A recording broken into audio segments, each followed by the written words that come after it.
So you've probably heard about Windows 11 25H2, which is Microsoft's fourth release of a major update coming to Windows 11, which is due to be released in October of this year, which at the time of this recording is actually next month. Now, it turns out that you can actually get Windows 11 25H2 if you now wish to upgrade, as Microsoft has now officially released the final build of 25H2.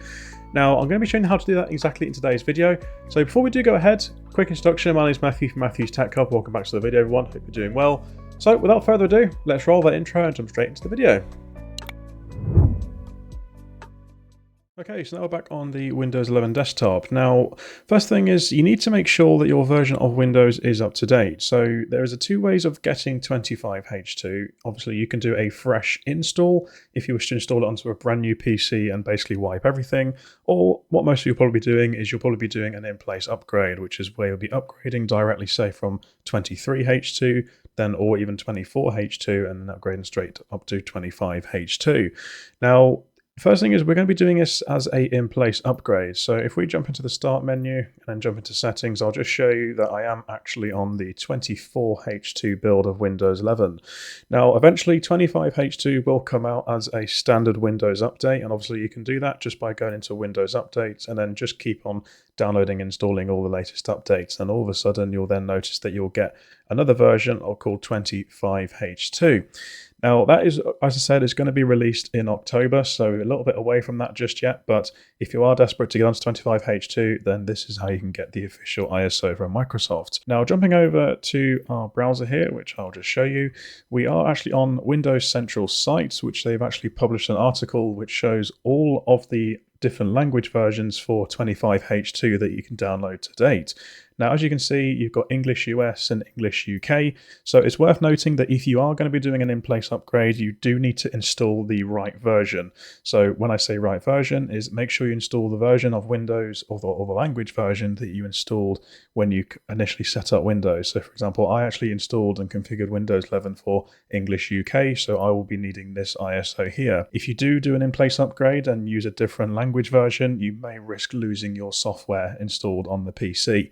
Whereas if you use the right language version, you'll then keep the software and won't have any issues. So first of all, you can jump over to, as I said, jump over to Windows Central site.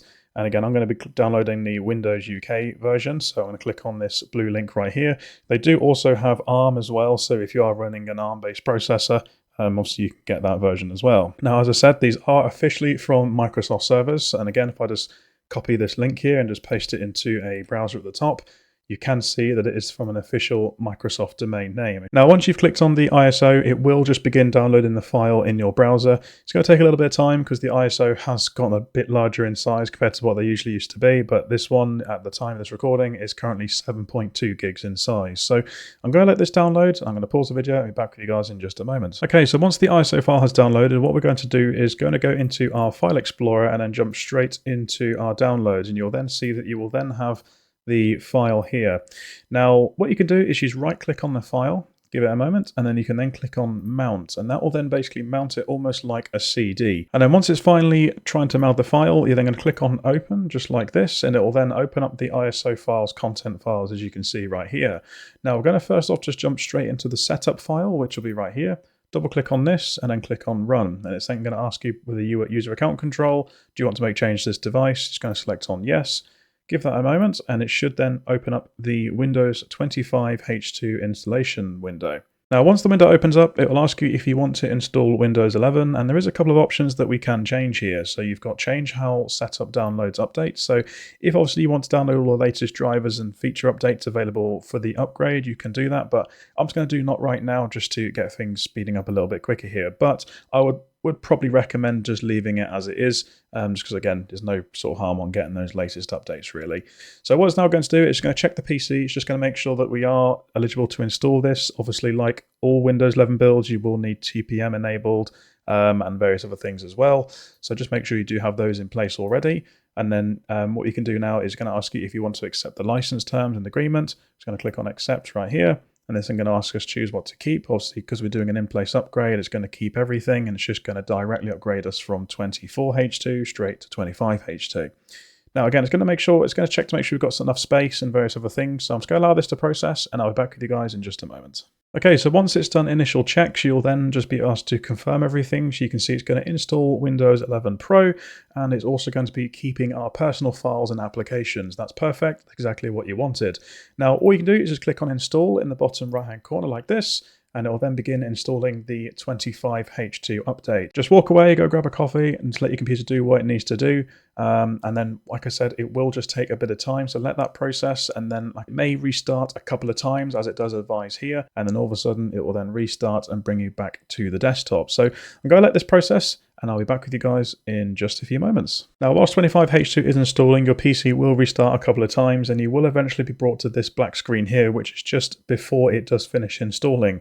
Now, this is going to be installing graphics and various drivers in the background, so the font may look a bit smaller than what it currently looks like right now, but don't worry, it will eventually enlarge into the size that it should be when you normally have your computer on. Now, if you do see this black screen, there's nothing to worry about. As I said, it is just installing things in the background, so just allow it to keep on processing what it's doing.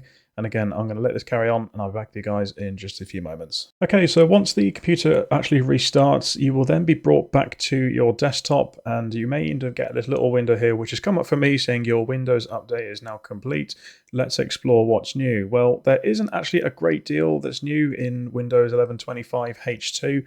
There's just a few refinements, but again, I'll probably make another video on actually covering what new features have been added into this feature update. Now, just to confirm that we have updated, you can just minimize that or even close it. Go down to your start menu and then jump into the settings. And then on the top left-hand side, you can then jump into system, scroll down to about, and I'll then give it a second to load. And then once you're here, if you scroll down a little bit, you'll then see that it says version, and it does say 25H2. But once you are on 25H2, that'll be it, and you can then carry on using your PC as normal. But like I said, the other way which you can also do it is that you can also, actually when you get the ISO file, you can use a tool like Rufus, for example, if you want to burn it to a flash drive, and you can then just go ahead and plug that into a PC and boot from it, and then just do a complete reinstall of Windows if you were doing a fresh installation of Windows. But hope that's up to you guys out there. If it has, please hit the like button to get this video into the YouTube algorithm. Please also hit that subscribe button to continue supporting the channel, and please let me know what you guys thought down in the comment section down below. You can also check me out on my other social medias such as Facebook, Instagram, and TikTok. But for now, guys, thanks for watching. Until next time, I'll see you then. Bye for now.